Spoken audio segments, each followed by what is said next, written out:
Hi everyone, this is Mahak. Last lecture में हमने magnetism start किया था। आज के लेक्चर में हम बायो-सैवर्ट लॉ स्टार्ट करेंगे। हम उसकी कुछ एप्लीकेशंस कवर करेंगे और फिर उसके बाद हम कुछ क्वेश्चंस भी कवर करेंगे। देखो, बायो-सैवर्ट लॉ हमें मैग्नेटिक फील्ड के बारे में बताता है एक चार्ज एलिमेंट की वजह से, करंट एलिमेंट की वजह से। करंट एलिमेंट और चार्ज एलिमेंट में क्या डिफरेंस होता था? देखो, चार्ज एलिमेंट यूज़ करते थे हम इलेक्ट्रिक फील्ड, मतलब फर्स्ट चैप्टर में इलेक्ट्रोस्टैटिक्स में, जहाँ पर हम एक charge D Q small charge की वजह से इलेक्ट्रिक फील्ड कैलकुलेट करते थे। और फिर अगर हमें छोटे से एलिमेंट की वजह से इलेक्ट्रिक फील्ड पता लग जाती थी, हम किसी भी सिमेट्री के लिए इलेक्ट्रिक फील्ड कैलकुलेट कर लेते थे। सिमिलरली यहाँ आज बायो-सैवर्ट लॉ से हम देखेंगे कि एक चार्ज एलिमेंट की वजह से मैग्नेटिक फील्ड कितनी होती है किसी भी जनरल पॉइंट पर। देखो, यहाँ पर ये एक चार्ज एलिमेंट है। बेसिकली चार्ज एलिमेंट होता क्या है? ये कंडक्टर है और इसमें जो करंट फ्लो हो रहा है वो है I। मैंने इस कंडक्टर में एक छोटी सी लेंथ ली, जिस लेंथ को मैं DL बोल रही हूँ, where DL is very small length. तो इन दोनों का जो प्रोडक्ट होगा, करंट थ्रू दिस एलिमेंट और इस एलिमेंट के लेंथ का प्रोडक्ट, इस प्रोडक्ट को हम बोलते हैं चार्ज एलिमेंट। इस चार्ज एलिमेंट की वजह से किसी भी P पॉइंट पर अगर मुझे मैग्नेटिक फील्ड कैलकुलेट करनी है तो वो कितनी होती है according to Biot Savart. This magnetic field, देखो, एक छोटे से एलिमेंट की वजह से मैग्नेटिक फील्ड भी छोटी सी है, इसलिए मैंने यहाँ पर dB लिखा है। dB is directly proportional to current element, that is IDL. It is directly proportional to sin theta, मतलब theta, where theta is angle between this position vector. ये एक पोजीशन वेक्टर और इस करंट एलिमेंट के बीच का जो एंगल है theta, ये इस पर भी डिपेंड करता है। तो हम लिखते हैं dB is directly proportional to sin theta. Bio-Savart law also follows the inverse square law, मतलब जितना ज़्यादा डिस्टेंस बढ़ता जाएगा एलिमेंट से, मैग्नेटिक फील्ड उतनी कम होती जाएगी। इसको हम बोलते हैं इनवर्स स्क्वायर लॉ। नाउ इन तीनों फैक्टर्स को मिलाकर हम लिखते हैं dB is equal to mu not upon में 4 pi IDL sine theta upon में R स्क्वायर। तो आगे से आपसे किसी ने पूछा कि एक छोटे से एलिमेंट की वजह से magnetic field, current carrying element की वजह से मैग्नेटिक फील्ड कितनी होती है, तो it is equal to mu not IDL sine theta upon में R स्क्वायर।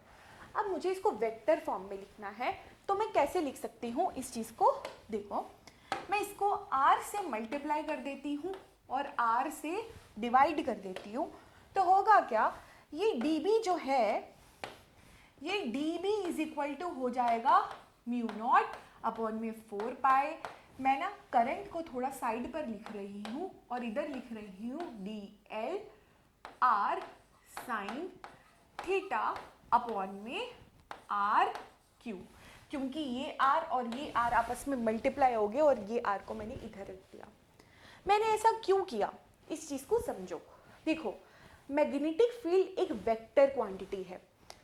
क्योंकि मैग्नेटिक फील्ड एक वेक्टर क्वांटिटी है, तो इधर भी किन्हीं दो क्वांटिटीज के बीच में वेक्टर प्रोडक्ट ही होना चाहिए। यहाँ पर I और DL के बीच में वेक्टर प्रोडक्ट नहीं हो सकता था, क्योंकि करंट एक स्केलर क्वांटिटी है और लेंथ को मैं एक वेक्टर क्वांटिटी मान रही हूँ।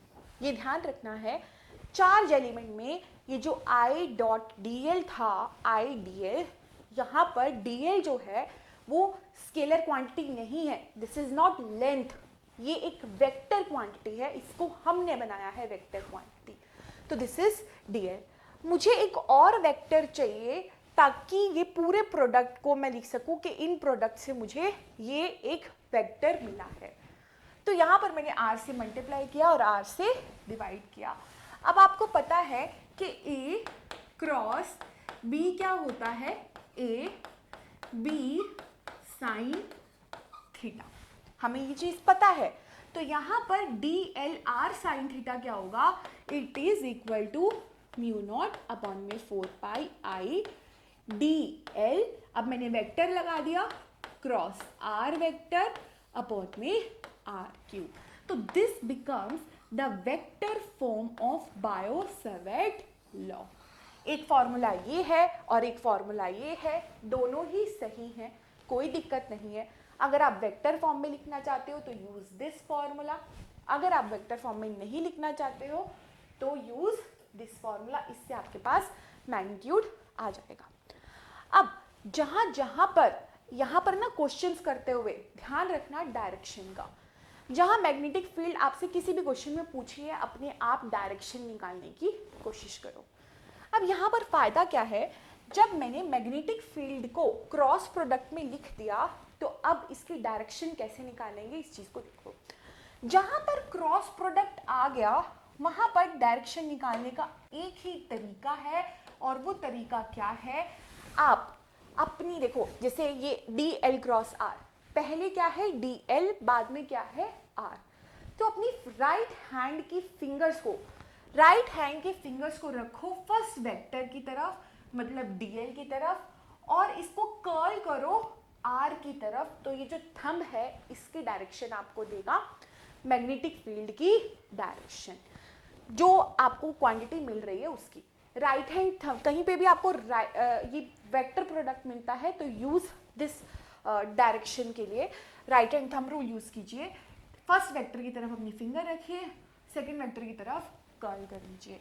जैसे अब इसमें देखो, इसमें क्या होगा, डी एल मतलब जो वेक्टर है डी एल, इसकी तरफ अपनी फिंगर्स रखो और इसको पोजीशन वेक्टर आर की तरफ कर्ल कर लो। तो ये जो थंब की डायरेक्शन है, ये थंब की डायरेक्शन आपको मैग्नेटिक फील्ड की डायरेक्शन देगा।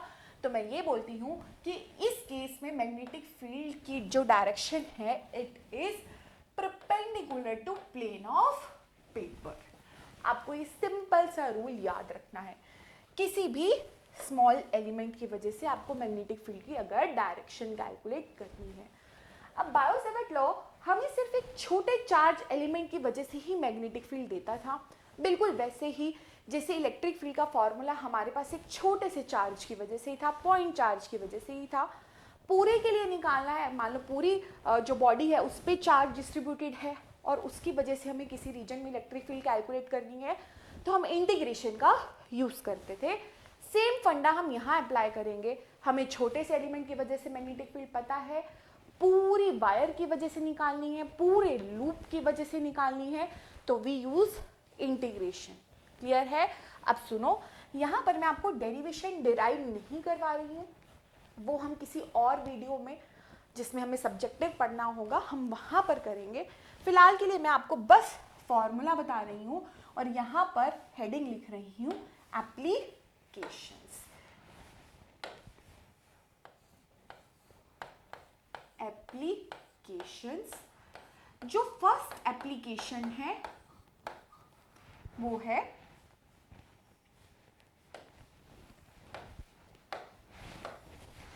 Magnetic field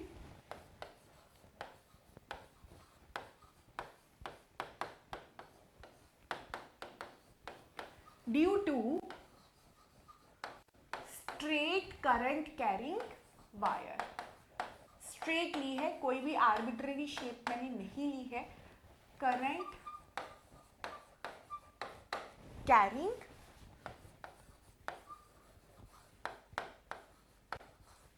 wire. अब देखो है क्या, यहां पर अगेन एक स्ट्रेट वायर पड़ी है और इसके अंदर से जो करंट फ्लो हो रहा है वो है I। अब मुझे किसी भी जनरल पॉइंट P पर, ये एक जनरल पॉइंट P है, इस पर मैग्नेटिक फील्ड निकालनी है इस पूरी वायर की वजह से। तो ध्यान रखना परपेंडिकुलर डिस्टेंस आपको लेना है। ये P पॉइंट का इस वायर से परपेंडिकुलर डिस्टेंस क्या है, देखो ये डिस्टेंस जो होगा मतलब इसके बिल्कुल आपको सामने देखना है। ये वायर है, इसके बिल्कुल ये वायर है, इसके पॉइंट P सामने है, इनके बीच का जो डिस्टेंस है ये डिस्टेंस होगा perpendicular distance between the wire and the point. ये distance मानो r है, तो I consider it r. मान लो कि इस वायर का अपर एंड यहाँ इस P से एंगल बना रहा है, इससे एंगल बना रहा है अल्फा. ये वायर का अपर एंड इस पोजीशन वेक्टर से कितना एंगल बना रहा है? अल्फा. और इस वायर का लोअर एंड इस पोजीशन वेक्टर से एंगल बना रहा है बीटा. ये एंगल कुछ भी हो सकता है, ठीक है. हो सकता है ये 90 हो सकता है 60 हो सकता है 30 हो, कुछ भी हो सकता है. मैंने ये एंगल्स ले लिए, अल्फा और बीटा.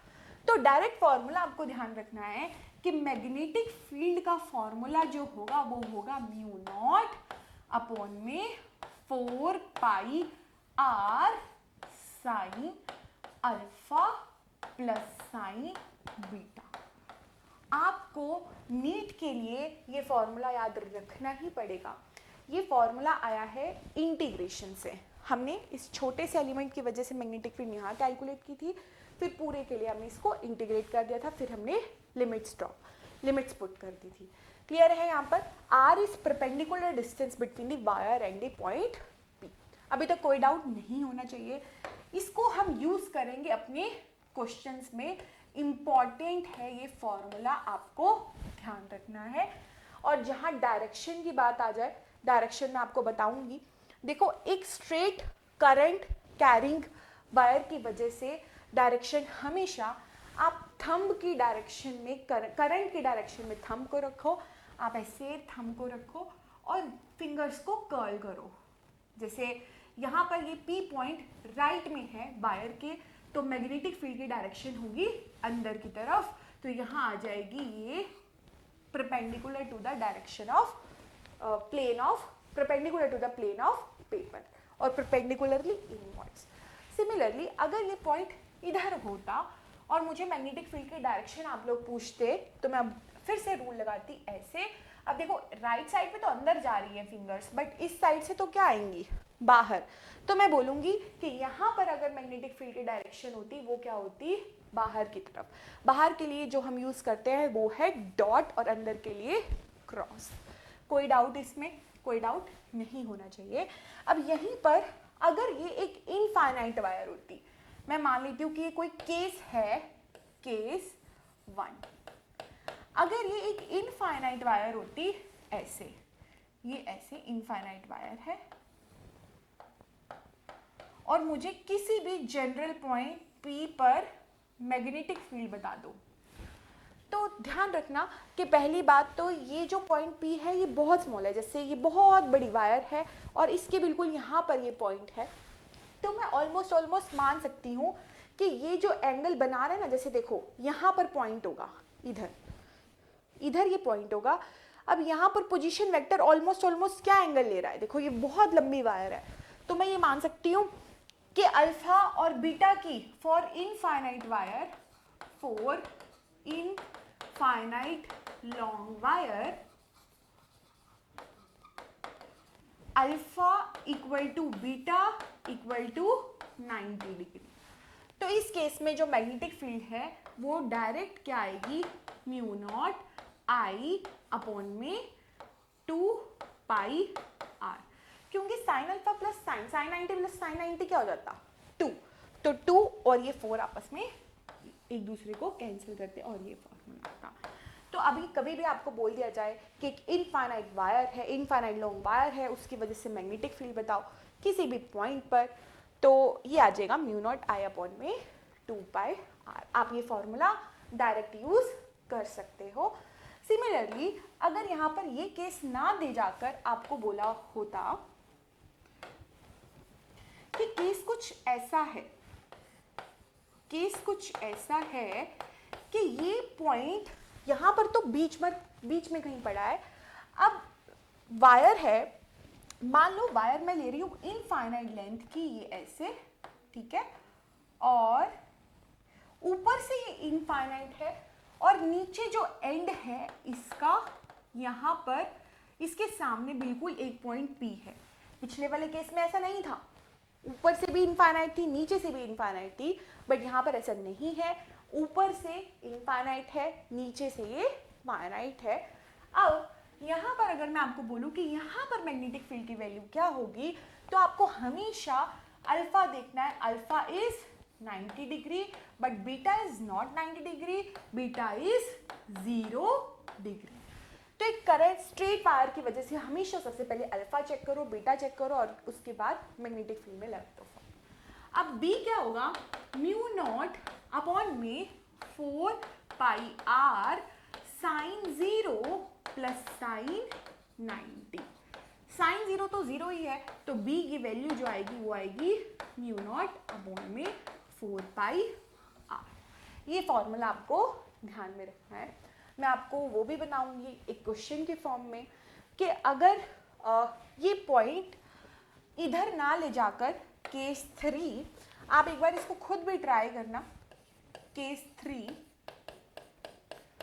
मान लो कि ये पॉइंट इधर ऐसे होगा,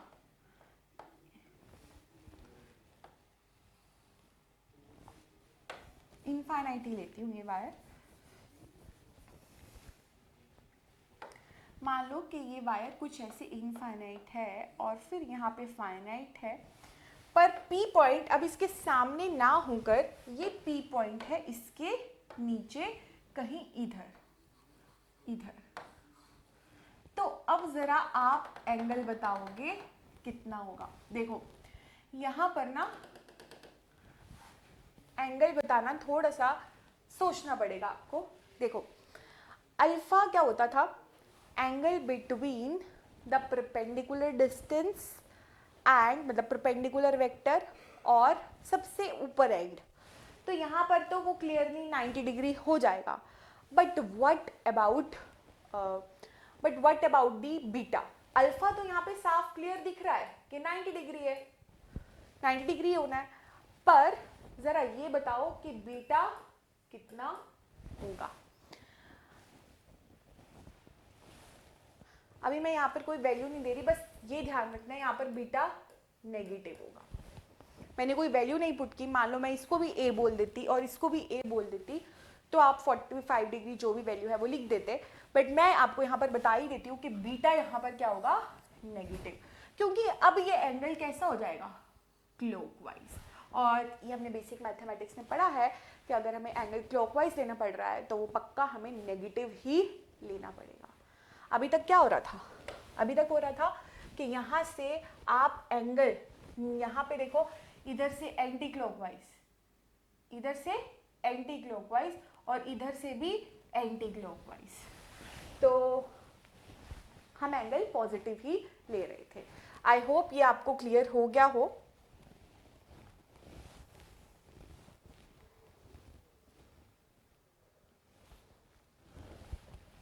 इधर आई एम सॉरी, यहाँ पर एंगल ना क्लॉकवाइज आना था। इट्स ओके, मुझसे थोड़ी सी मिस्टेक हो गई मिस बोलने में, यहाँ पर क्लॉकवाइज आना था, तो इसीलिए ये नेगेटिव होगा एंगल। तो इसको ना मैं क्वेश्चन की फॉर्म में ज़्यादा अच्छे से पढ़ा पाऊंगी, तो क्वेश्चन की फॉर्म में हमें ज़्यादा क्लियर होगा, ठीक है। तो अब नेक्स्ट एप्लीकेशन जो हम समझ रहे हैं वो एप्लीकेशन है, second is magnetic field due to magnetic field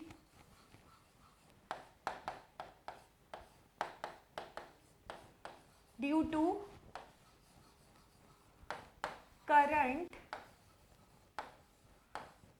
carrying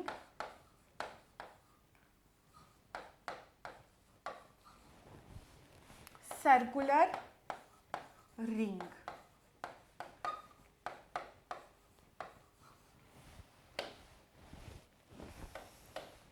अब देखो है क्या, यहाँ पर ये एक रिंग है, ठीक है, और इस रिंग की वजह से मुझे मैग्नेटिक फील्ड निकालनी है किसी भी पॉइंट पे तो नहीं। देखो यहाँ पर हमारे पास एक है कि हम किसी भी जनरल पॉइंट पर इलेक्ट्रिक फील्ड नहीं निकाल सकते।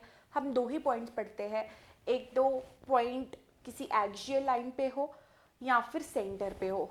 जैसे ये ऐसे एक रिंग है, इसके सेंटर पर कोई पॉइंट है उस पे निकाल सकते हैं, या फिर इसकी एक्सिस पे कोई पॉइंट है जैसे ये एक्सिस निकल रही है ना, इसको आई होप ये क्लियर विजिबल हो, ये एक्सिस निकल रही है, इसके किसी भी जनरल पॉइंट P पे मुझे मैग्नेटिक फील्ड निकालनी है, तो we can very easily calculate.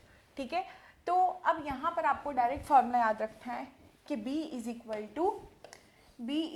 To mu not I upon में 2R, where I is current flowing through the loop.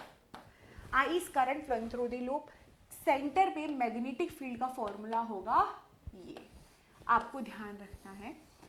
अब मैंने मान लो पूछ लिया आपसे, क्वेश्चन देखो इसमें कैसे आता है। मान लो मैंने आपको बोल दिया कि ये एंगल है कुछ ऐसे, ठीक है, और ये 60 डिग्री एंगल बन रहा है। ज़रा मुझे इस पॉइंट P पर मैग्नेटिक फील्ड कैलकुलेट करके बताओ। मैं बोलती हूँ calculate magnetic field at point P shown in figure. तो आप इसको कैसे कैलकुलेट करोगे, आपको फॉर्मूला ध्यान रखना है। देखो ये पूरा एंगल बच्चों कितना था, 360 डिग्री का। तो 360 डिग्री एंगल के लिए मैग्नेटिक फील्ड कितनी थी, म्यू नॉट I अपॉन में 2R, mu not I upon में 2R। तो 1 डिग्री के लिए ये कितनी होगी मैग्नेटिक फील्ड, ये होगी म्यू नॉट I अपॉन में 2R 360 डिग्री। तो किसी भी जनरल एंगल के लिए थीटा के लिए ये मैग्नेटिक फील्ड कितनी, देखो ये जो करंट है ये भी यूनिफॉर्म है और मैग्नेटिक फील्ड भी यूनिफॉर्म है, इसीलिए मैं यहाँ पर यूनिटरी मेथड अप्लाई करती हूँ। क्लियर है ये चीज? तो theta is mu not I upon में 2R into 360 theta. This is magnetic field due to arc making any general angle theta. Clear है ये चीज? अब यहाँ पर 60 डिग्री है, यहाँ पर अगर 60 डिग्री है तो मैं सीधा लिखती हूँ magnetic field is at point P is mu not I upon में 2R, 60 अपॉन में 360, ये कैंसिल हो गया, ये आ गया 6, तो आ जाएगा म्यू नॉट I अपॉन में 12R। This is magnetic field at any general point P, जहां पर एंगल कितना बन रहा है 60 डिग्री। अब हो सकता है आपको 60 डिग्री ना बन के आपको बोले कि एक हाफ की वजह से बताओ ऐसे, तो मैं ये बोलूंगी कि अब इसमें तो एंगल कितना है 180 डिग्री। मैंने आपको बोला P पॉइंट पे मैग्नेटिक फील्ड बताओ, करंट I जा रहा है, तो आप क्या बोलोगे कि सीधा अगर पूरे की वजह से म्यू नॉट I अपॉन में 2R है तो आधे की वजह से म्यू नॉट I अपॉन में 4R। ये फॉर्मूलाज हमें ध्यान में रखनी है। अच्छा, यहाँ पर एक और चीज़ आपको समझनी थी जो मैं आपको उस टाइम नहीं बता पाई। देखो जब मैं बायो-सैवर्ट लॉ करवा रही थी तो मैंने आपको बताया था कि यहाँ पर ये जो मैग्नेटिक फील्ड है वो थीटा पर डिपेंड करती है, साइन थीटा पर। बेसिकली ये साइन थीटा पर डिपेंड करती है। अगर मैं बोलूँ कि थीटा ही 0 है, थीटा 0 होने का मतलब क्या है कि यहाँ पर ये ऐसे वायर है, स्ट्रेट वायर है, और किसी भी जनरल पॉइंट, ये पॉइंट P जो इसी की लाइन के अलोंग पड़ा है, यहाँ पर मैग्नेटिक फील्ड बताओ। तो यहाँ पर तो थीटा क्या हो गया 0, मतलब थीटा 0 हो गया, और फिर साइन 0 भी क्या हो जाएगा 0, तो मैग्नेटिक फील्ड भी क्या हो जाएगी 0। तो किसी भी वायर की लेंथ के अक्रॉस ही आपने कोई पॉइंट रख दिया, वहां पर मैग्नेटिक फील्ड 100% 0 होगी, क्योंकि थीटा भी क्या होगा 0। अब इसी पे बेस्ड एक क्वेश्चन कर लेते हैं फटाफट से।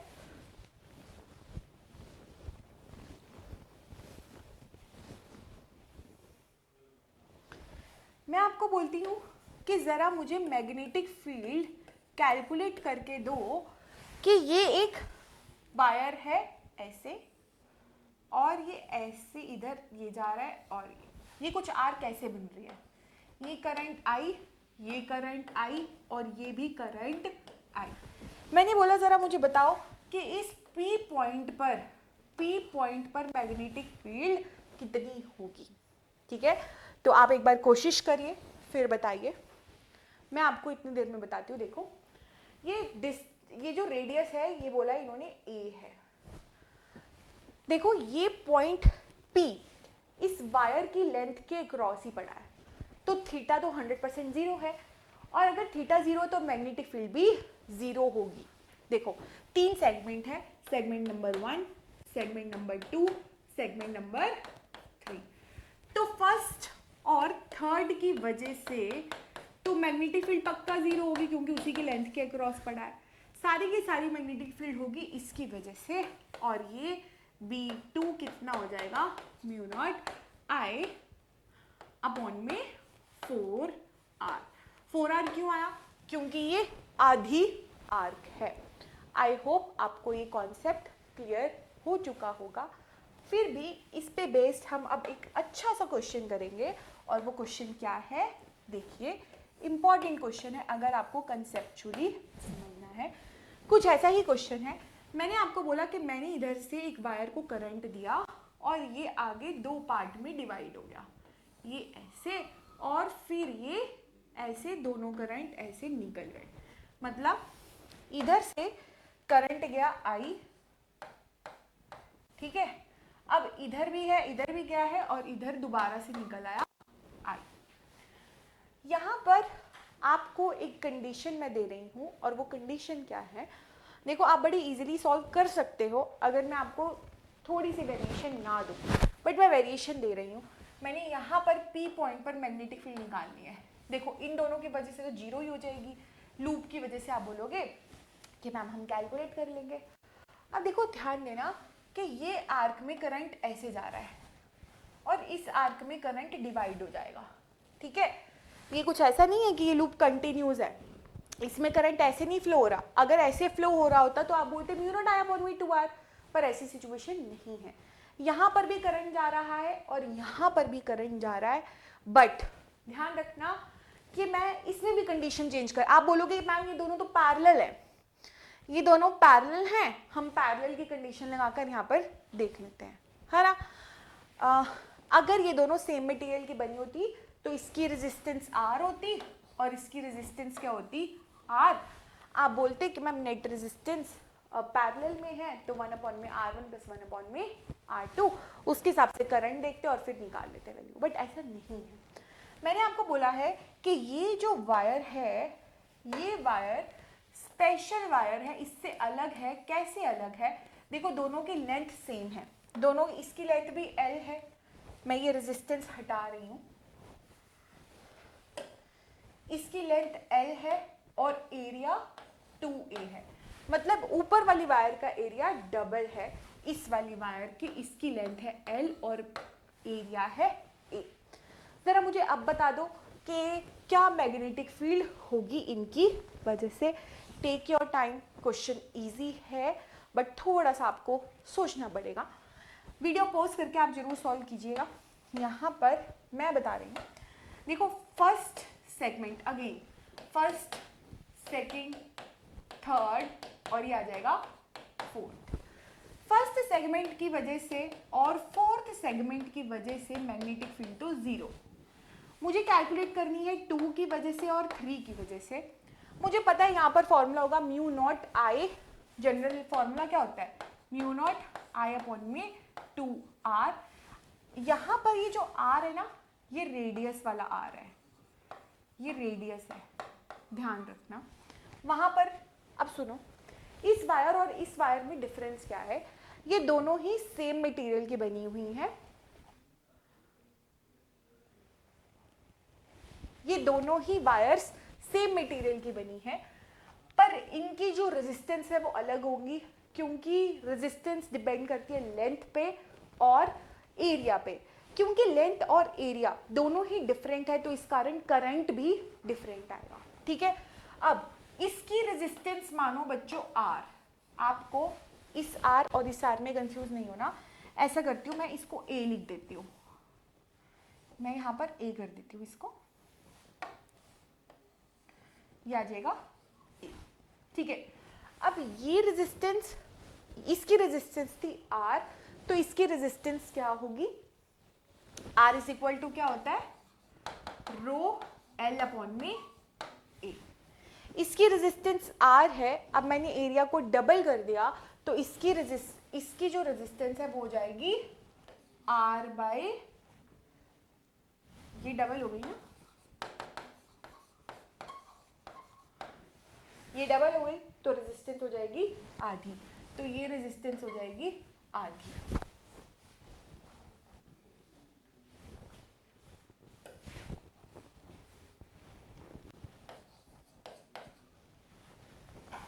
तो मैं ये बोल सकती हूँ कि देखो कभी भी दो रेजिस्टर्स आपस में पैरेलल कनेक्ट होते हैं तो उनमें जो करंट डिवाइड होता है वो रेजिस्टेंस की अपोजिट रेशो में डिवाइड होता है। यहाँ पर इसकी रेजिस्टेंस ज़्यादा है, इसकी रेजिस्टेंस बेसिकली इसकी डबल है, इसकी रेजिस्टेंस इसके बेसिकली डबल है, तो जो करंट है वो इनवर्स रेशियो में डिवाइड होगा। मतलब यहाँ पर करंट डबल आएगा और यहाँ पर इसका करंट आधा आएगा। तो ये I का कितना पार्ट इसके पास गया, ये जाएगा 1/3, इनवर्स रेशियो आ गई ना। और यहाँ पर कितना करंट आएगा, 2I/3। क्या मैंने सही लिखा है? एक बार को जज कीजिएगा और फिर बताइएगा कि नहीं। ये यहाँ पर डबल था तो करंट यहाँ पर आएगा I, यहाँ पर जो करंट आएगा वो आएगा I, क्योंकि इनवर्स रेशियो में है, इट इज I/3। और यहाँ पर जो करंट आएगा वो आएगा 2I/3, उल्टी रेशियो में डिवाइड होगा। ये डबल रेजिस्टेंस थी तो करंट इसमें डबल नहीं होगा। क्लियर है ये चीज़? तो अब आप यहाँ पर वैल्यू पुट कर दो I1, यहाँ पर मानो करंट I1 था और इधर करंट I2 था, तो B3 is equal to μ0 I3/2A। यहाँ पर आप वैल्यू पुट कर दो, ये आ जाएगा μ0 I/12A, μ0 I/12A, और साथ में 2 भी आ जाएगा। इधर आएगा μ0 I/12, ये आ जाएगा 2 μ0 I/12A। अब यहाँ पर नेट, अब डायरेक्शन देखते हैं। इसकी वजह से तो लूप फिंगर्स इधर तरफ है, तो जो थंब है वो डायरेक्शन देगा मैग्नेटिक फील्ड की, तो फर्स्ट की वजह से तो अंदर आएगी, फर्स्ट की वजह से तो मैग्नेटिक फील्ड अंदर आएगी, और इसकी वजह से मैग्नेटिक फील्ड बाहर आएगी।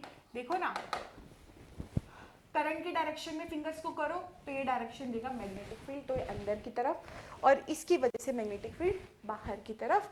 तो नेट क्या होगा, इन दोनों को माइनस करके वैल्यू आएगी। तो मैं यहाँ पर बी नेट जो लिखूंगी वो कितना लिखूंगी, it is equal to B12 B2/में, मतलब माइनस B3। आई होप आपको ये अभी तक का सारा कॉन्सेप्ट क्लियर हो गया होगा। अब इसी पे बेस्ड एक और क्वेश्चन करते हैं, और वो क्वेश्चन है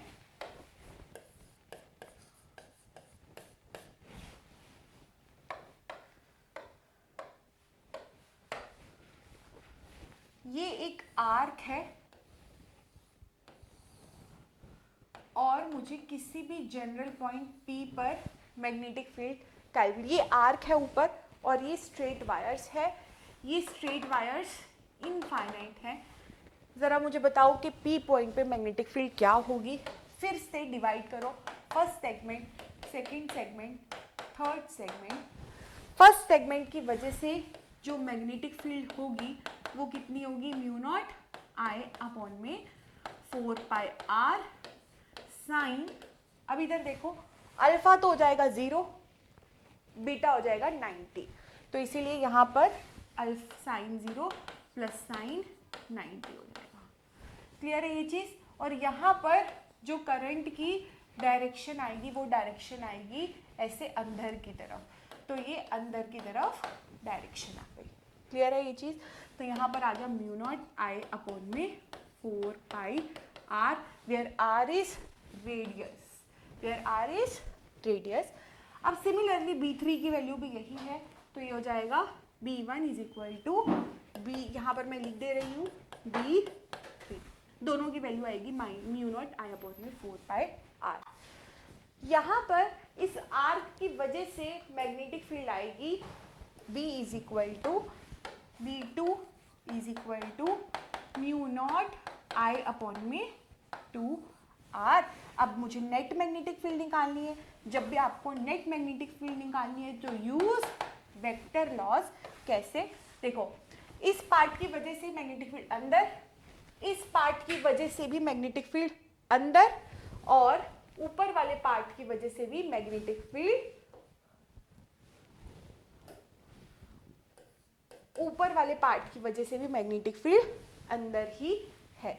तो नेट मैग्नेटिक फील्ड सभी वेक्टर एक ही डायरेक्शन में है, तो नेट मैग्नेटिक फील्ड जो आएगी वो आएगी B1 plus B2 plus B3। तो यहाँ पर ये आ जाएगी 2 म्यू नॉट आई अपॉन में 4πr, क्योंकि वो 2 हो गई ना, plus mu not I upon में 2r। आप इसको आगे सॉल्व कर लीजिए। This is B। I hope आपको यहाँ तक अच्छे से क्लियर हो गया होगा।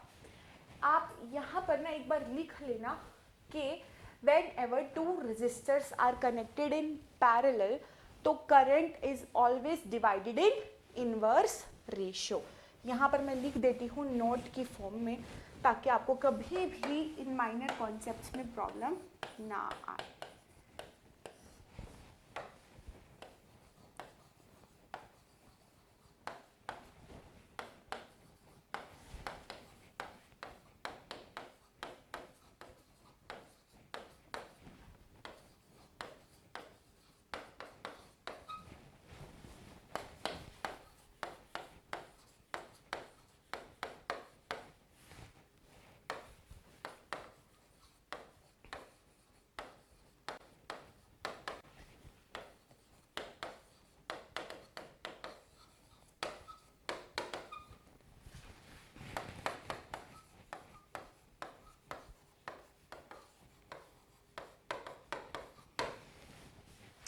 आई होप आपको अभी तक ये सब तो क्लियर हो गया होगा। अब हम next application, actually second application का ही पार्ट है। हमने एक लूप के सेंटर में तो मैग्नेटिक फील्ड कैलकुलेट कर ली है, but what about the point on the axis of the loop. अब हम नेक्स्ट यही पढ़ेंगे कि ये एक लूप है। ऐसे मैं ये थर्ड एप्लीकेशन लिख रही हूँ, एक्चुअली में सेकंड का ही पार्ट है, बट लिख लो कोई बात नहीं। ये एक लूप है जो ऐसे पड़ा है, ठीक है, और ये इसका सेंटर है। इस सेंटर से एक्सिस पास हो रही है, और किसी भी एक्सिस पे किसी भी जनरल पॉइंट P पर मैग्नेटिक फील्ड क्या होगी वो हमें कैलकुलेट करनी है।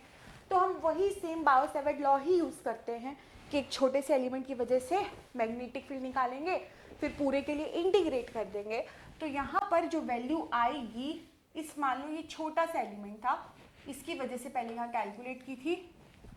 ये पूरा डिस्टेंस है r और ये डिस्टेंस है x। Distance of point P from the centre is x and radius of the loop is capital R। तो इस पॉइंट P पर जो मैग्नेटिक फील्ड होगी वो क्या होगी, म्यू। एक बार आप इसको कैलकुलेट करने की कोशिश भी कीजिएगा, बहुत इजी है इसकी डेरिवेशन, अंडरस्टैंडिंग बेस्ड है।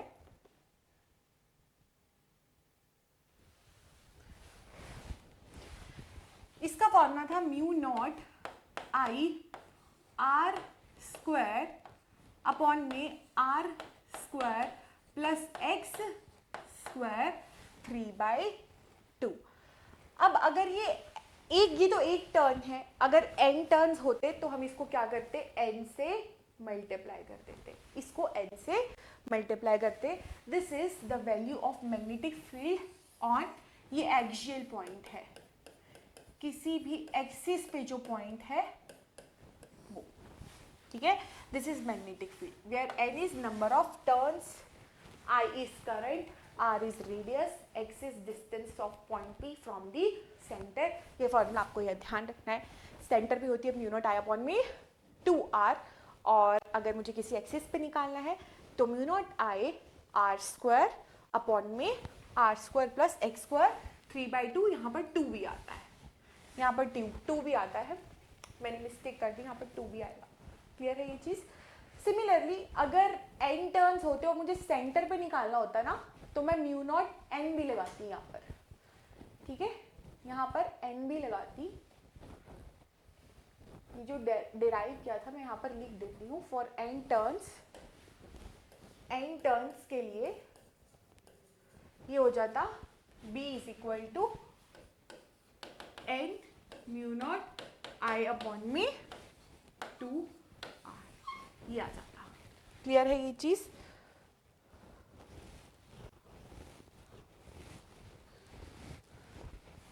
ओके, अब एक चीज को समझो.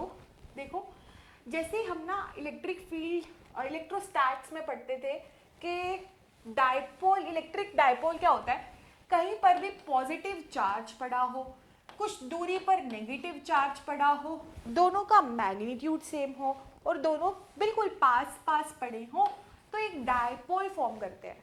और इसके डायपोल मोमेंट के बारे में भी हमने पढ़ा था. सिमिलरली जहां पर भी मैग्नेट के दो पोल होते हैं, नॉर्थ पोल और साउथ पोल, अगर ये दोनों इक्वल स्ट्रेंथ के हैं, कुछ दूरी पर है, तो ये बनाते हैं मैग्नेटिक डायपोल मूवमेंट. ये भी एक डायपोल बनाते हैं जिसे हम बोलते हैं मैग्नेटिक डायपोल. अगर चार्जेस है तो इलेक्ट्रिक डायपोल, मैग्नेट के नॉर्थ साउथ पोल है तो मैग्नेटिक डायपोल. अब देखो, ये जो करंट लूप है ना, ये भी एक मैग्नेट का काम करता है. मैग्नेट की पहचान क्या है? Existence of poles, that is north pole and the south pole. इसमें भी नॉर्थ और साउथ पोल होता है. वो कैसे होता है इस चीज को समझो. देखो, मैंने आपको बोला कि ये एक लूप है, ये एक लूप है और इसमें ना करंट जा रहा है ऐसे, करंट जा रहा है ऐसे. तो आप इस लूप को इमेजिन करो, इस लूप को. ठीक है, इस लूप में करंट इस डायरेक्शन में जा रहा है, इधर की तरफ. अब इस तरफ यहाँ पर करंट जा रहा है. मैं बोल रही हूँ, मैं यहाँ पर खड़ी हूँ, मेरी तरफ से करंट ये जा रहा है क्लॉकवाइज डायरेक्शन में. ओके, पर अगर यही मैं यहाँ खड़ी होती तो मैं ये बोलती ये तो जा रहा है एंटी क्लॉकवाइज डायरेक्शन में. तो डायरेक्शन तो दोनों, देखो करंट एक ही तरफ जा रहा है, इधर की तरफ. इधर मैं बोल रही हूँ क्लॉकवाइज है और उधर से मैं बोल रही हूँ एंटी क्लॉकवाइज है. तो हमने ना मैग्नेटिक फील्ड की एक प्रॉपर्टी पढ़ी है और वो प्रॉपर्टी होती है कि ये एक मैग्नेट में एक नॉर्थ है और एक साउथ पोल है.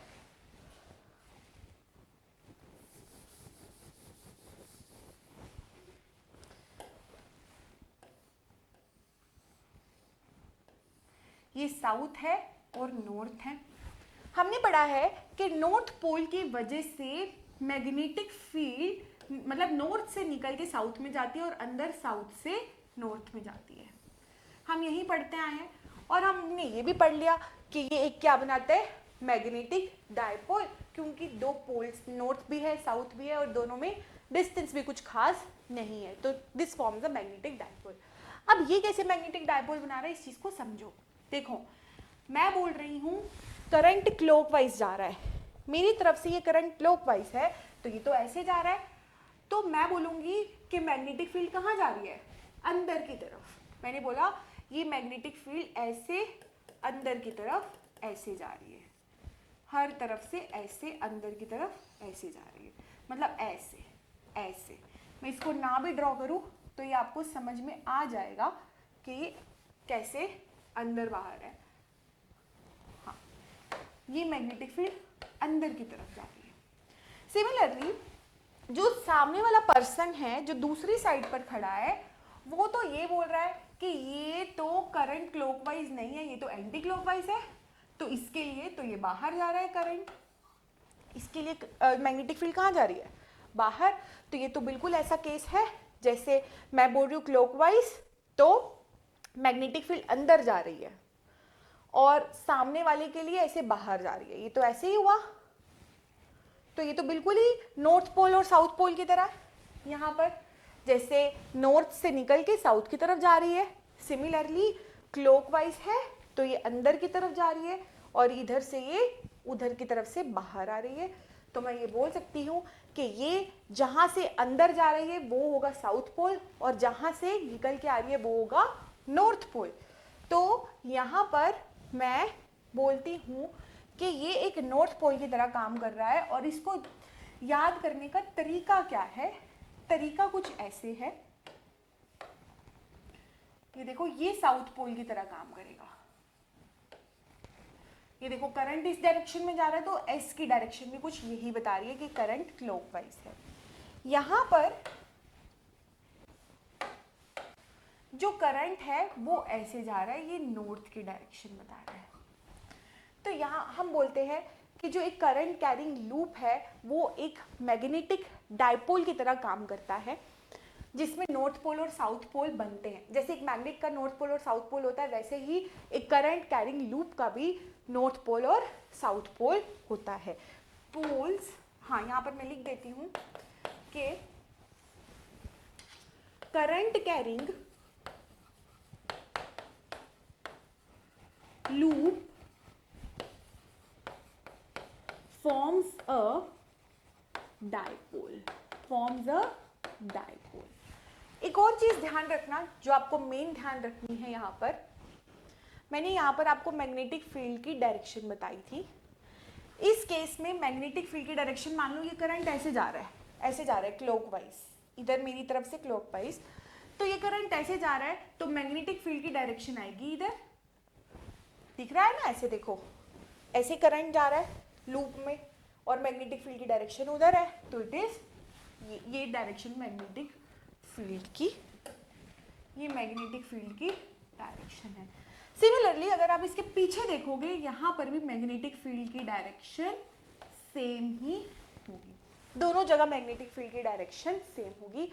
अब हम इलेक्ट्रिक डाइपोल और इलेक्ट्रिक फील्ड के बीच में रिलेशन समझते थे, सिमिलर रिलेशन हमें यहाँ भी देखने को मिलेगा, पर ये हम नेक्स्ट लेक्चर में आगे कवर करेंगे जहाँ पर हम force between two parallel current carrying conductors पढ़ेंगे और ये भी टॉपिक हम कंटिन्यू करेंगे। शॉर्ट वीडियो होगी, ज़रूर उसको देखना। दोबारा से मैं ये कॉन्सेप्ट समझाने की भी कोशिश करूँगी। तो आई होप आज का लेक्चर आपको अच्छा लगा हो। कोई डाउट हो तो आप नीचे मैसेज में कमेंट बॉक्स में लिख सकते हैं।